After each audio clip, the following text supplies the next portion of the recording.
Hi everyone, this is Dr. Edwards and this is AI Tech Talks.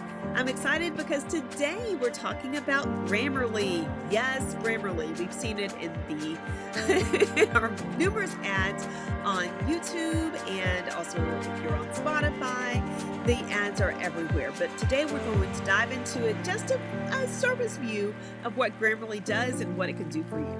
It's an amazing software, and these are a few key features that you need to keep in mind, especially if you are thinking about integrating Grammarly in your work, school, home. It does not matter. So these are just the basics of Grammarly.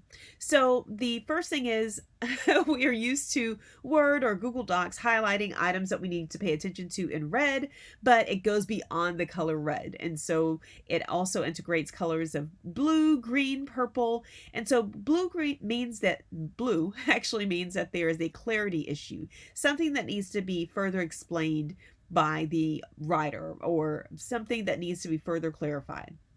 And then also green means that you need to look at your vocabulary that we're utilizing in a certain sentence. And so this, for example, says scrutinize your vocabulary. And so you can click to change the word.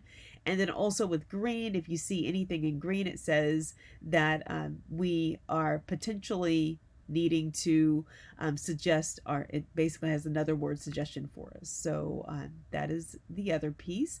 Also, it gives us a pat on the back. Sometimes we need that. And then also, let's go back to all alerts so you can see what that looks like. So anything in red is a misspelling. Anything in blue, as it states, we need to think about rephrasing it or making it more concise. So let's do that. Then with formality, instead of, I'm from the South, I'm from East Texas, so we use a lot of slang. And so if one thing we use a lot is gonna, so this is another, like a wanna, WANNA, and so want to or going to if you're using gonna. And then to change the word, we will just simply click that and it changes the word. Or instead of you are, I've never used this one, by the way, and so your. Also, anything in purple, so if you use businessmen, if you think about the formality of what you're writing, there are women working in business as well, and other individuals, and so instead of businessmen, we have business people or people in business. It gives you suggestions like that. And also, sometimes we need to exhibit more confidence in our writing. So instead of don't you think, or we might want to do this, or something that makes our writing very I would say very confident, very assured. And so instead of don't you think, or phrases that are kind of not as sure as other phrases, or we should, instead of don't you think, that is another suggestion that they make. And so also over here it has the alerts in total. So it says that we have 6 alerts for correctness, so especially for misspellings and grammatical errors. Also clarity, it has that we are mostly clear. It also has that we are very engaging when it comes to interesting and effective writing. And then also delivery. So that's another piece. We want to make sure that our words will not put off people as they're reading it. So instead of like basically male nurse, you don't want to necessarily put that into a writing piece. It will probably give you suggestions for that. And overall score, on a scale from 1 to 100 is 78. So we're excited about that. It says that in our writing we have 983 characters. Our reading time is 38 seconds for people who are reading it. Speaking time is 1 minute 14 seconds. It takes longer to speak it than it does to read it. And then also 14 sentences. I love the stats, you guys.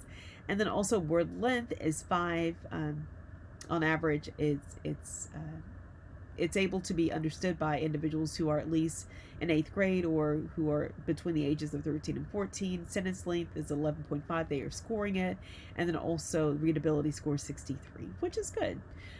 Because we want our work to be digestible by multiple people, regardless of their educational level. And then also vocabulary, unique words, yay, 73, above average. Give ourselves a pat on the back. And also rare words is 29. All right, guys, so that's Grammarly in a nutshell. If you use it, type it in the box below, especially since we are on YouTube, and I will be happy to provide more Grammarly videos for you guys. So the next time you sit down to write, open up Grammarly, whether it is the app or the online website. Please check it out. It is grammarly.com, and again, they have a very helpful app that can help you along the way. Now, especially with Grammarly, they have free versions and paid versions, but please check it out no matter which one you choose, because it's a great way to learn different ways to write, and it also learns your writing style. So check it out. Please leave a review down below, and we hope to see you in next week's video.